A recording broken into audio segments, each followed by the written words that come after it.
Hello and welcome to RNG Random Nerd Generated. Today we're going to be talking about Final Fantasy 15 Kingsglaive the movie. Now, I will say this straight off the bat, it was 100% entertaining. I mean, the graphics, the computer generated images, the CGI was unbelievable. I mean, the story was extremely gripping. You know, if you're watching this and you're gearing yourself up for the game, it was amazing. You know, there were so many things you could pick up on, the names of the towns, the characters, you know, some of the probably key plot points of Final Fantasy 15 were all in there. You know, I would happily watch it 2 or 3 times in a row, like right now. It was that good. You know, I'm pretty much guaranteeing that there were some things I did not pick up on that are probably pretty important. Right, getting down to the story, there was one moment where me and my friend who were watching it, we both looked at each other and were like, we did not see that coming. There is no way anyone could have guessed where this was going. It was such a great turn, and, you know, the writing was great, the looks were great, and, you know, halfway through, I was just like, hold on, this has dawned on me how big a game Final Fantasy 15 will be. Right, so the plot is basically Niflheim are a bunch of thugs who are using their military might to invade other lands. They're pretty much, you know, unbeatable because of their magitech, and, you know, they're going around taking all these other towns. But the last one they can't take is a stronghold, the city of Lucius, Insomnia. Now, the Kingsglaive are basically the king's elite soldiers. You know, they're elite magic wielding badasses who can cast, you know, teleportation spells, fire, lightning, you know, pretty much some awesome stuff. Yeah, and they pretty much holding off the Empire's advances, and out of the blue, a peace treaty is offered by the Chancellor of Niflheim. You guys are gonna hate this dude even more than you think. Yeah, so he comes in, he offers a peace treaty, but there is a huge cost to it. You know, I'm not going to go into any more than that because, you know, spoilers. I am not going to spoil this for you.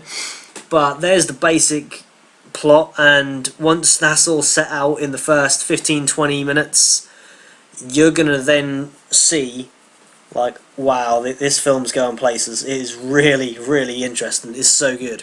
First of all, I'm going to say props to the level of detail in this film.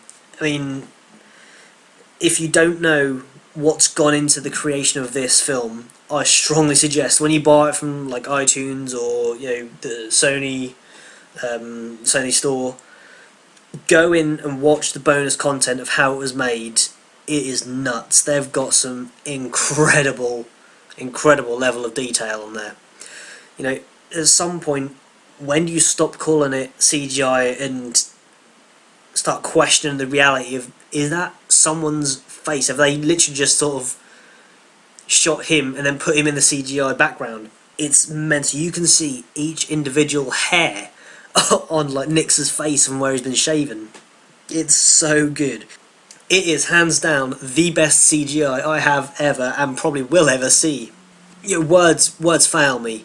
It is that incredibly good. You know, the effects when they cast the lightning spells, they get the perfect crackle, jagged lines of lightning and how it would naturally go. The sparks of fire and just the glow, the embers that come off when it hits things. Everything is on point. It is spot on.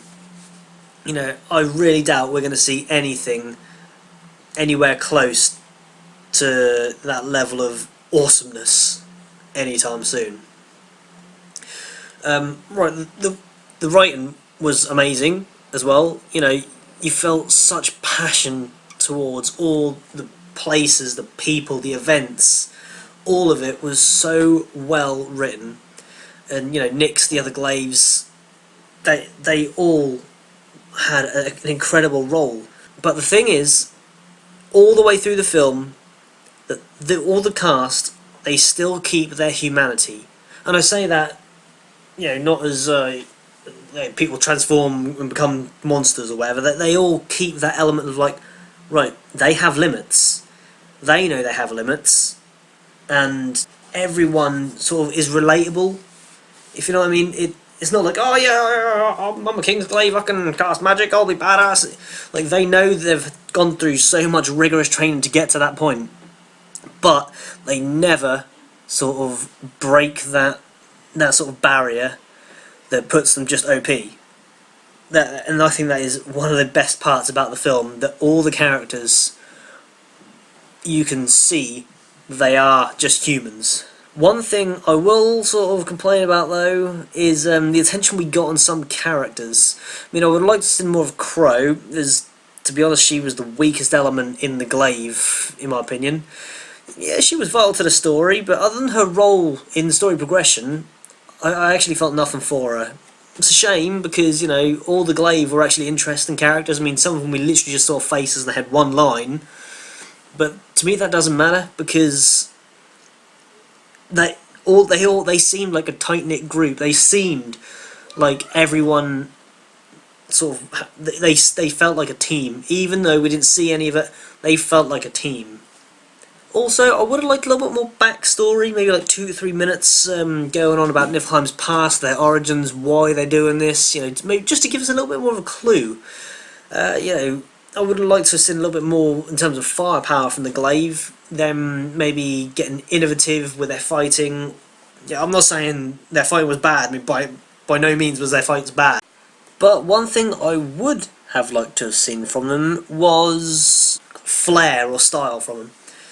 I'm literally trying to pick out tiny little holes so I've got something to talk about on this, because I don't want to be saying, oh, it's amazing, it's amazing, it's amazing. But the things I was sort of left feeling a little bit lacking in were character development for some of the minor roles, a little bit more flair on the action, and Niflheim's past, and, you know, maybe their origins of where they're from and why they're doing this.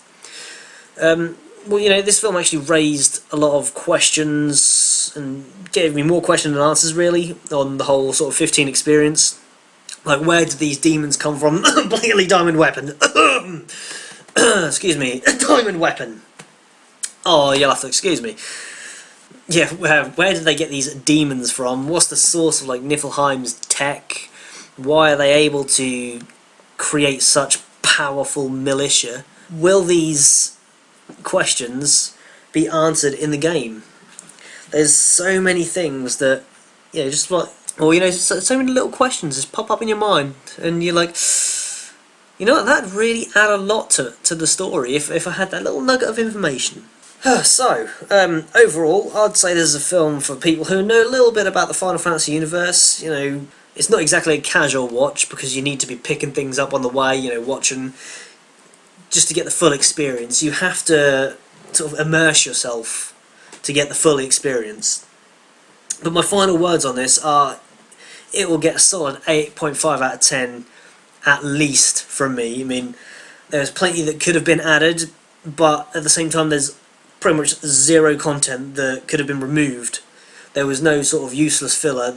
Everything in that film served a purpose, and it was made to perfection. I'm not going to give it a high score, because I'm a little bit angry now, since I want the game to come out, and I'm still going to have to wait a little bit longer because it's got pushed back. Other than that, it was a superb watch, and I will guarantee anyone who watches this film will also feel happy with the time they spent watching the most beautiful CGI ever. So there you have it, me rambling on about Kingsglaive. You know, I hope this review has somewhat maybe helped you make your mind up if you're going to watch it or not. As always, please, if you like, throw the thumbs up, dislike, throw the thumbs down, let me know either way. Comment, subscribe if you like, and until next time, RNG out.